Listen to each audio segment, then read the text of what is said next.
Let's get started. Start with listening, and then learn new words and practice them in sentences.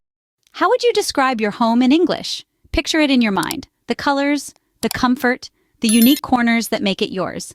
Got it? Good. Now imagine sharing these details with someone who has never seen it before. Could you do it? If you're unsure, don't worry. We're here to help. We're about to explore various words and phrases that will help you express the beauty of your living space. So, without further ado, let's dive into the vocabulary and phrases you can use to describe your home in English. When describing your home, it's important to know the names of different rooms and pieces of furniture. Imagine you're giving a guided tour of your home in English. Let's start by stepping into the living room. It's the main gathering area in most homes, where you might find a comfortable sofa, a television, and perhaps a coffee table. Moving on, we find ourselves in the kitchen, a bustling hub of activity. The kitchen is where meals are prepared, and often where they're enjoyed too. You'll find everything from a refrigerator to a stove, a sink, and maybe even a dishwasher here. Next stop, the bedroom, a personal sanctuary for rest and relaxation. A bed is the centerpiece of this room, often accompanied by a wardrobe or a dresser. You might also find a bedside table, perfect for a reading lamp or an alarm clock. A quick detour takes us into the bathroom. This is where we find the bath or shower, a sink, a mirror, and of course, the toilet. Let's not forget the dining room where meals are shared and conversations flow. The dining table takes center stage here, surrounded by chairs. For those who work or study at home, the study or office room is an essential space. A desk, a chair, and maybe a bookshelf are the main pieces of furniture here. Finally, if you're lucky, your home might have a balcony. This outdoor space often holds patio furniture or potted plants, providing a breath of fresh air without leaving home. These are just the basics of rooms and furniture, but remember, every home is unique. Some might have a laundry room with a washing machine and dryer. Others might have a garage for the car, or a garden filled with vibrant plants.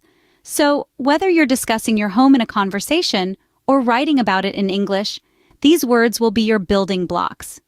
Use them to paint a vivid picture of your living space, giving others a glimpse into your world.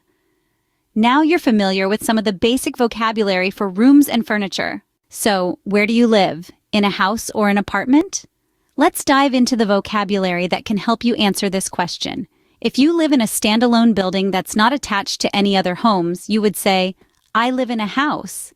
Maybe your house is a bungalow, a cottage, or perhaps a large mansion. On the other hand, if your living space is a unit in a larger building, you'd say, I live in an apartment. Apartments can be in high-rise buildings or in a smaller, low-rise complex.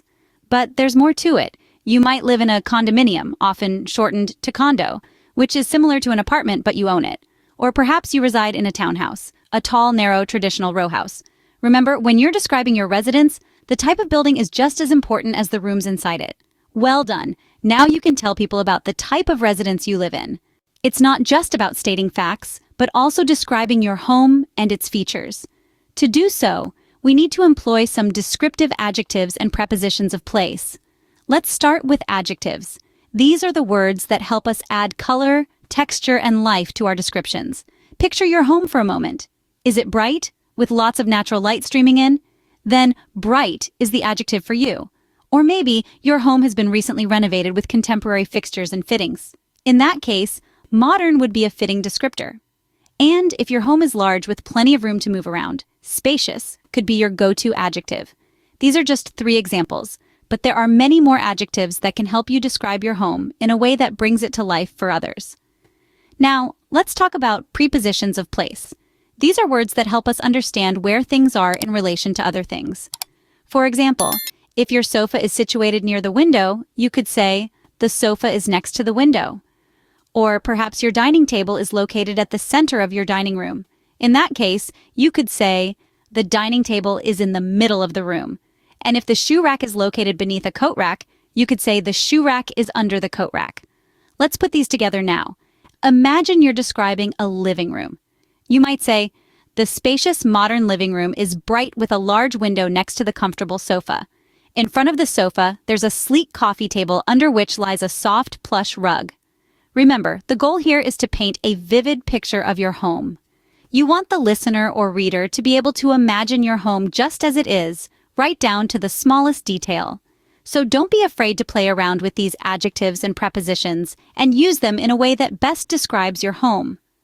With these descriptive words and prepositions, you can paint a more vivid picture of your home.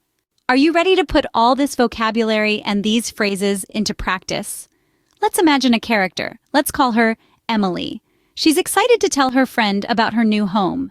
Emily begins by saying, "I live in a spacious apartment in the city center." Here, she's using the phrase "I live in," followed by the word apartment, which is the type of residence she has. She also uses the adjective spacious to describe her apartment and tells us the location using in the city center.